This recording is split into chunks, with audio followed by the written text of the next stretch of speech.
प्यारे साथियों नमस्कार। मैं अभय वर्मा स्वागत करूंगा आप लोग का अपने इस YouTube channel AB maths classes में।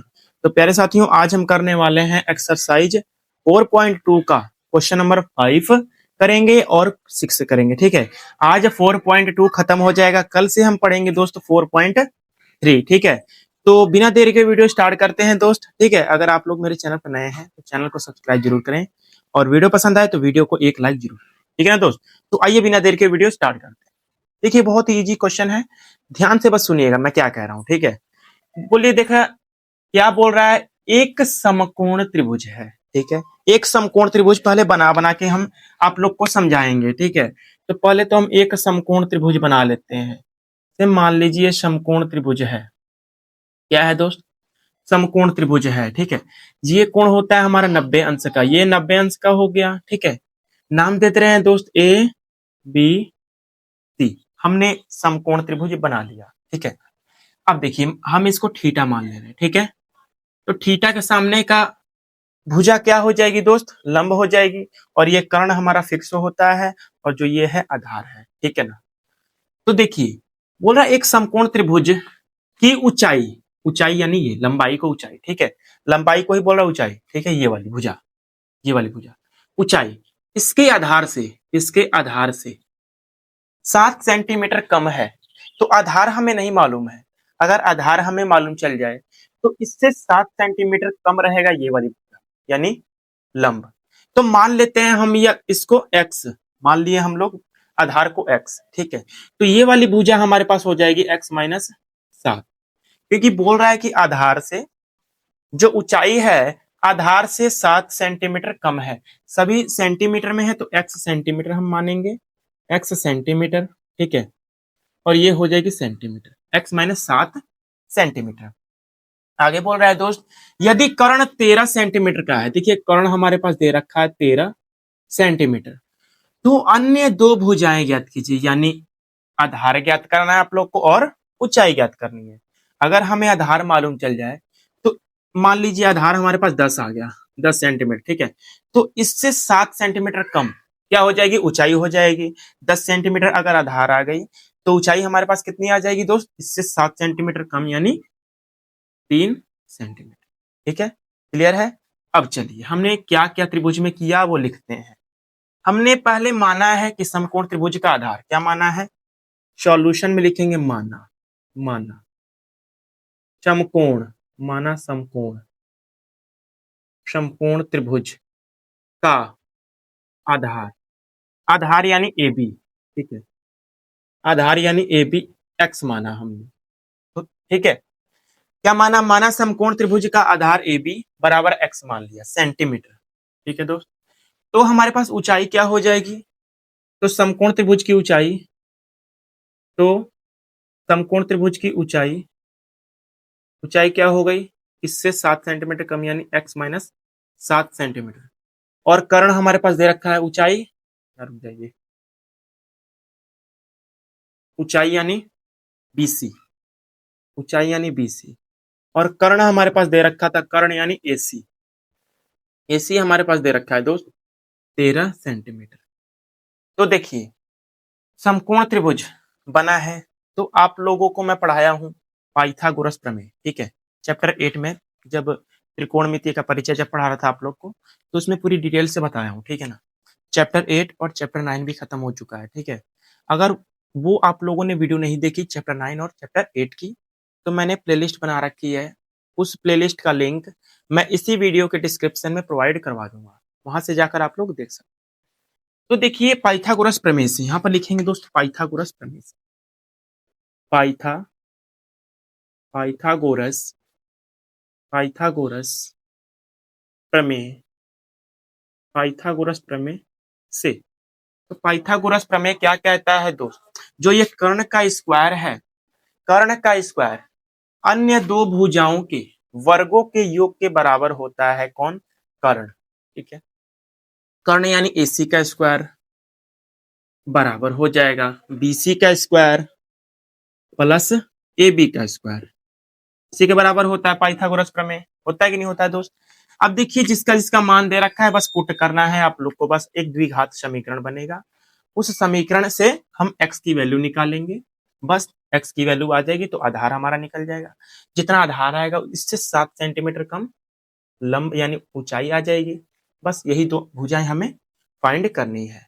आगे देखिए, देखिए AC यानी 13 सेंटीमीटर, 13 का स्क्वायर बराबर BC यानी x माइनस 7 का होल स्क्वायर प्लस AB यानी x का स्क्वायर। इतना हम लोगों ने किया, ठीक है ना दोस्त।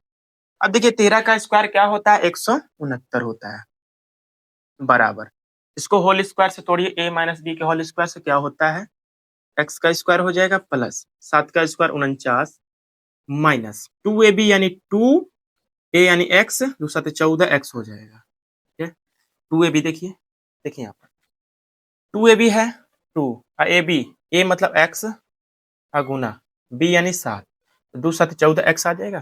ठीक है, इतना क्लियर है। अब देखिए इसको हमने सॉल्व किया तो इतना आया, अब प्लस में x square as it is उतार दीजिए, ठीक है ना दोस्तों। अब देखिए क्या करेंगे, संख्या को, सभी संख्याओं को एक तरफ ले जाइए, ठीक है ना, यानी हम इसको इधर ही रहने देंगे, 169 को जब इधर पक्षांतर करेंगे तो माइनस में हो जाएगा और बराबर 0 हो जाएगा। ठीक है, तो देखिए इसको उधर कर दीजिए तो यहाँ पे 0 आ जाएगा, बराबर ये एक्स स्क्वायर है प्लस का 49 है माइनस का 14x है, ठीक है, और प्लस का एक्स स्क्वायर है। तो देखिए प्लस का एक्स स्क्वायर और एक्स स्क्वायर जोड़कर एक ही बार लिख दे रहे हैं हम, तो एक्स स्क्वायर कितना हो जाएगा, 2x स्क्वायर, कितना हो जाएगा दोस्त, 2x स्क्वायर, 2x स्क्वायर। ठीक है, इतना बात क्लियर है। अब देखिए सब लिख दिया मैंने। अब ये जो 169 जब उधर जाएगा तो माइनस का 169 हो जाएगा। ठीक है, अब इसी को आपको सॉल्व करना है। देखिए अब 0 को हम उधर रख देते हैं, बराबर को इधर रखिए चाहे इधर रखिए, मान में कोई परिवर्तन नहीं होता है, आप लोग जानते हैं। ठीक है, तो 2x square as it is, और देखिए माइनस का 14x एज इट इज, और ये देखिए 169 में से जब 49 आप लोग घटाओगे तो कितना आ जाएगा, 120 आ जाएगा, वो भी माइनस में आएगा क्योंकि बड़ी संख्या माइनस में है, तो 120 आ गया। ठीक है, ये बराबर 0। क्या मैंने सही किया है? अब यहाँ से कुछ कॉमन दिख रहा है क्या दोस्त? आप लोग सर 2 कॉमन दिख रहा है, 2 कॉमन जब लेंगे, 2 कॉमन जब लेंगे दोस्त, अंदर बचेगा एक्स स्क्वायर माइनस 7x और माइनस 60 बराबर 0। जब ये 2 गुना में है, इधर उधर जाएगा तो भाग में चल जाएगा, यानी 0 बट्टा में 2 हो जाएगा, तो इसकी वैल्यू क्या हो जाएगी, 0। तो हम 2 को उधर भेज देते हैं, तो हमारा एक द्विघात समीकरण बनेगा दोस्त। क्या बनेगा, एक्स स्क्वायर माइनस का 7x माइनस का 60 बराबर 0। यही बनेगा, बनेगा कि नहीं दोस्त? ये हमारा एक द्विघात समीकरण बन गया। अब इसको हम सॉल्व कर देंगे गुणनखंड विधि से, x की जो वैल्यू आएगी यहाँ पुट करेंगे, मान आ जाएगा। देखिए क्या करते हैं, पहले पहले पद की मल्टीप्लाई आखिरी वाले पद में, तो क्या आ जाएगा दोस्त, माइनस का 60x स्क्वायर आ गया। ठीक है, कहीं प्लस माइनस में दिक्कत नहीं ना हुई है दोस्त, ध्यान से देखिएगा आप लोग कहीं। ठीक है,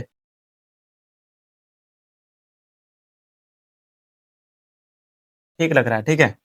आइए अब देखिए दोस्त,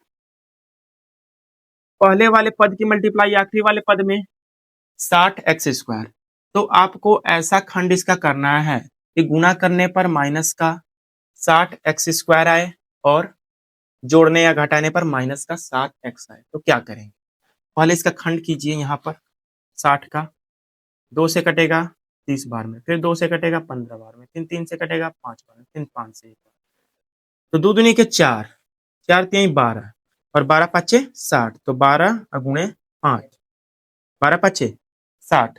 तो क्या 12 पाँचे 60 करेंगे तो 60 तो आ जा रहा है, क्या 12 में से 5 घटा देंगे 7 आ जाएगा, बिल्कुल बैठ रहा है। 12x और 5x को लेंगे हम लोग। ठीक है, आप लोग खंड करके देख सकते हैं, यहाँ एक्स स्क्वायर माइनस का 12x और प्लस का 5x माइनस का 60 बराबर 0। अब यहाँ देखिए मैंने 12 को ही क्यों माइनस में लिखा और 5 को ही क्यों प्लस में लिखा, ये बात जानना बहुत जरूरी है। देखिए क्या किया मैंने, यहाँ पर हमें चाहिए माइनस में, तो माइनस की मल्टीप्लाई जब प्लस में करेंगे तो माइनस का आ जाएगा, 12 5 60, एक्स का एक्स में मल्टीप्लाई एक्स स्क्वायर, ये तो आगे पूरा क्लियर। अब हमें यहाँ घटाने पर माइनस का 7x चाहिए, तो बड़ी संख्या को हम माइनस पर रखेंगे, छोटी वाली संख्या को प्लस में, क्योंकि हमें घटाने पर आना चाहिए माइनस। तो -12x प्लस 5x तो -7। क्लियर है। अब देखिए दो दो का जोड़ा बैठाते हैं इधर से। यहाँ से क्या कॉमन दिख रहा है, x कॉमन दिख रहा है, अंदर बचेगा x -12। यहाँ से क्या कॉमन दिख रहा है, +5 का दिख रहा है, x -12 इधर बचा बराबर 0। देखिए दोनों कोष्टक में सेम सेम आ गया, इसका मतलब हम सही कर रहे हैं। एक कोष्टक में हो जाएगा x -12, एक ब्रैकेट में हो जाएगा x +5 बराबर 0। एक बार x -12 के बराबर 0 करेंगे, एक बार x +5 के बराबर 0। तो पहले इसके बराबर 0 कीजिए, x -12 बराबर 0। तो x की वैल्यू आ गई 12। ठीक है, x की वैल्यू आ गई 12। अब इधर से x +5 के बराबर जब 0 करेंगे तो x की वैल्यू आ गई -5।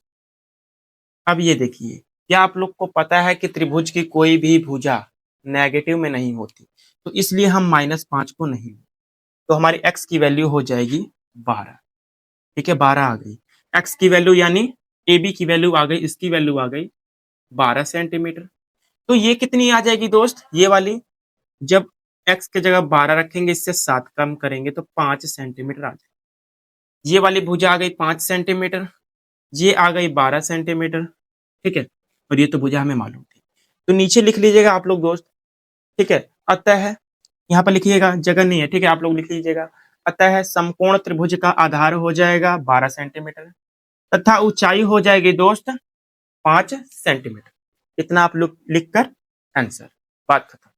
ठीक है, ये देखिए बहुत ही इजी क्वेश्चन था, आप लोग को समझाने में इतना टाइम व्यस्त हुआ है, तो देखिए बहुत ही आसान क्वेश्चन था ये। अगर आप करना चाहें तो 2 मिनट का क्वेश्चन है, ये जल्दी से समाप्त हो जाए। 2 मिनट का, एक भी मिनट नहीं लगेगा अगर आपको इजी से आता है तब।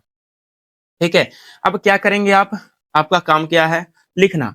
अब मैं थोड़ा साइड हटूंगा, स्क्रीनशॉट ले लीजिए, नहीं तो जिसको लिखना है लिखिए जल्दी से। ठीक है, फिर आगे वाला क्वेश्चन हम सॉल्व करेंगे, क्वेश्चन नंबर 6। क्वेश्चन नंबर 6 मैं यहाँ पर लिखूंगा नहीं दोस्त, ठीक है, क्योंकि बहुत ही बड़ा क्वेश्चन है। मैं बुक नीचे रखा हूँ, ठीक है, वहां से पढ़ूंगा और आप लोग को बताऊंगा। ठीक है, आप लोग स्क्रीनशॉट लीजिए। उम्मीद करूंगा प्यारे दोस्त आप लोगों ने स्क्रीनशॉट ले लिए होंगे। तो प्यारे साथियों, अब हम इसे करेंगे इरेज। क्वेश्चन नंबर 6 पर चलेंगे दोस्त। ठीक है, क्वेश्चन नंबर 6 तो एकदम इजी है, अब मोस्ट इंपॉर्टेंट होने वाला है। ठीक है, बोर्ड में आ सकता है, आप लोग ध्यान से देखिएगा बस उसे। बस पढ़ने में थोड़ा कंफ्यूजन आप लोग को होगी, लेकिन मैं ऐसा पढ़ दूंगा ना दोस्त कि आप लोग को पढ़ते पढ़ते ही आ जाएगा। ध्यान से देखिएगा, ठीक है। अब मैं इसको इरेज करूंगा, देखिए दोस्त, मैं इसको क्या करूंगा, इरेज करूंगा। अब उसके बाद क्वेश्चन नंबर 6 थोड़ा बड़ा है, क्वेश्चन बड़ा इसलिए मैं लिखूंगा नहीं, ठीक है, मैं सिर्फ पढ़ूंगा, नीचे बुक है, पढ़ूंगा और आप लोग को बताऊंगा एकदम इजी तरीके से। ध्यान से देखिएगा,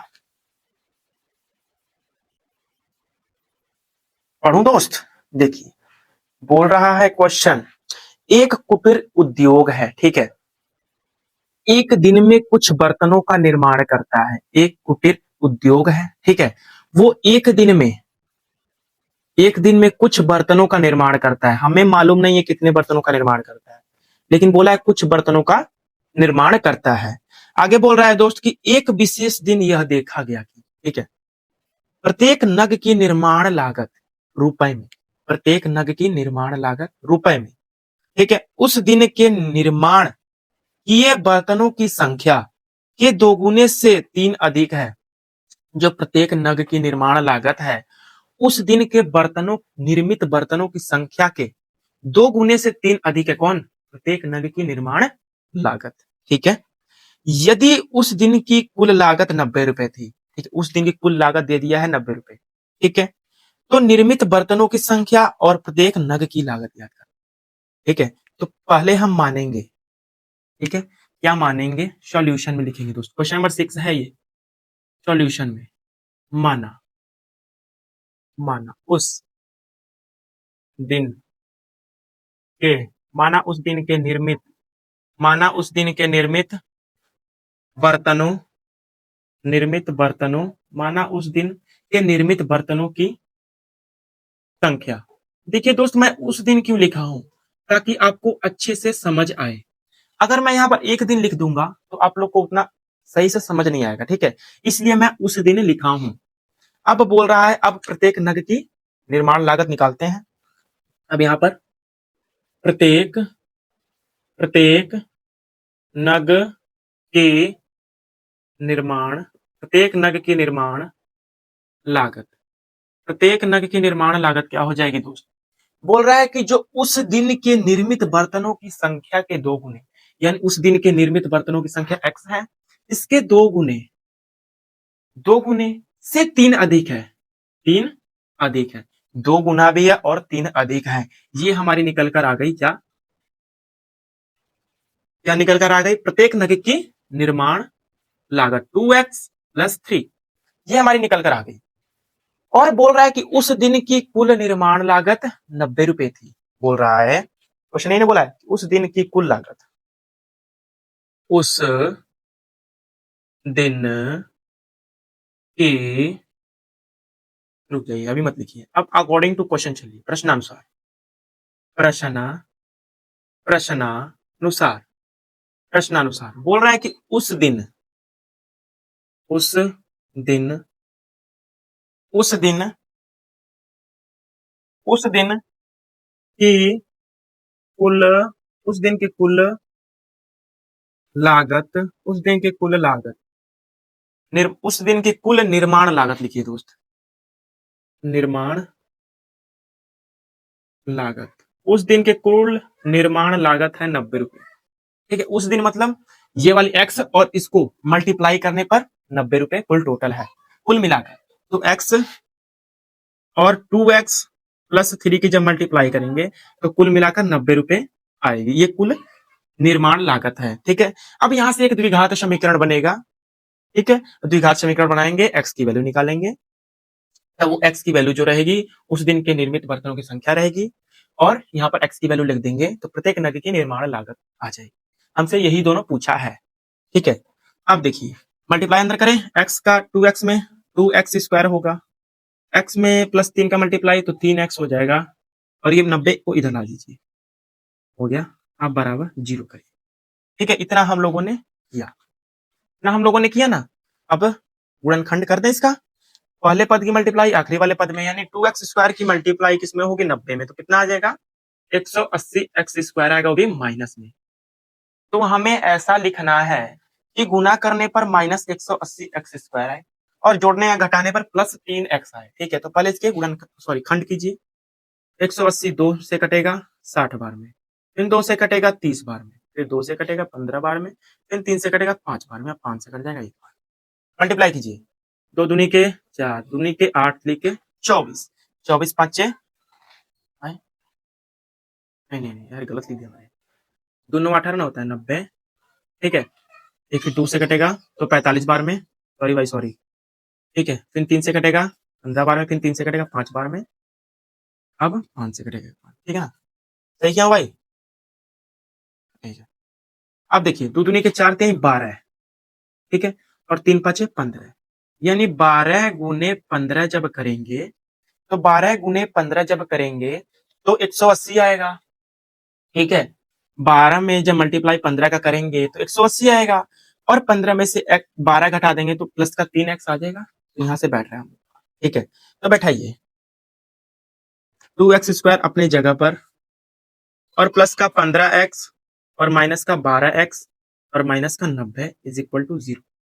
अब देखिए मैंने क्यों 15 को ही प्लस में लिखा, क्योंकि हमें यहाँ पर लाना है प्लस में। ठीक है, और यहाँ पर लाना है माइनस में। देखिए प्लस और माइनस की मल्टीप्लाई होगी माइनस, और 15 में मल्टीप्लाई 12 की होगी तो 180, माइनस का 180 आ जाएगा, और एक्स में मल्टीप्लाई x², और प्लस 15x माइनस 12x आ जाएगा प्लस 3x। ठीक, क्लियर है? अब क्या बैठाना? दो का जोड़ा, यहाँ से बैठाना है, x कॉमन लिखेगा, दो का जोड़ा बैठा दीजिए, x कॉमन, अंदर बचा 2x, 2x बचेगा दोस्त, अब प्लस का 15 बचेगा। अब इधर क्या बचेगा? कॉमन दिख रहा है, माइनस का 12, कुछ गलत लिख रहे हैं क्या यार? कुछ गलत है क्या दोस्त?